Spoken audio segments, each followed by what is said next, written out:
ఇది prime location అండి. Sir. ఇది ఇస్నాపూర్ ఇంద్రకరణ్ కి మధ్యలో వచ్చింది. ఓకే.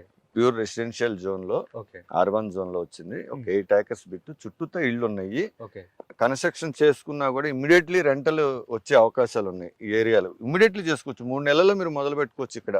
ఓకే. అలాంటి లొకేషన్ ఇది. ఓకే. చుట్టూతా మనకి హౌసెస్ ఉన్నాయి. Yes. ఇంద్రకరణ్ ఊరు పక్కనే ఉంది. అవును, ఇల్లు కనిపిస్తుంది. ఇల్లు కనపడతా ఉన్నాయి.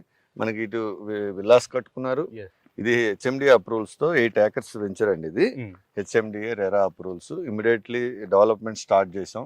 అండర్ గ్రౌండ్ డ్రైనేజ్ సిస్టమ్ ఇస్తున్నాం, వాటర్ Okay. పైప్ లైన్స్ ఇస్తున్నాం. రెగ్యులర్ నామ్సే. ఎక్స్ట్రా ఎమ్యూనిటీస్ ఇవ్వడానికి ప్రైమ్ లొకేషన్, హై వాల్యూ రేట్లు ఉన్నాయి కాబట్టి దాన్ని బట్టి మేము ఎమ్యూనిటీస్ అన్ని హెచ్ఎండిఏ నామ్స్ ఇస్తున్నాం. ఇమ్మీడియట్లీ హౌస్ కట్టుకోవచ్చు.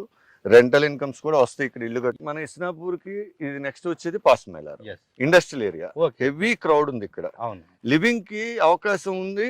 ఆ. జనానికి ఇల్లు కావాలి. ఓకే. ఇక్కడ ఇల్లు కట్టమంటే ఏమండి ఇక్కడికి వస్తారా రారా అంటే కడితే తెలుస్తుంది. అవును. నాకు ఇక్కడ వాంటింగ్ ఉందని తెలుసు. ఈ పాస్మేలార్ ఇండస్ట్రియల్ ఏరియాలో ఉమ్. 1,00,000 మంది పైన పనిచేస్తున్నారు. ఓకే. ఓకే. మీకు నార్త్ ఇండియన్స్ ఉన్నారు, ఉమ్. మన హైదరాబాదీస్ కావచ్చు, ఆంధ్ర వాళ్ళు కావచ్చు, తెలంగాణ పీపుల్ అందరూ ఇక్కడ వర్క్ చేసుకుంటున్నారు. ఓకే. ఇక్కడ ఉండటానికి అందరూ వెళ్తే పటాన్ చెరువు, అశోక్ నగర్, లేకపోతే సంగారెడ్డి వెళ్తారు. దూరం వెళ్ళాలి. దూరం వెళ్తున్నారు. ఓకే. ఇక్కడ వాంటింగ్ ఉంది. అచ్చా.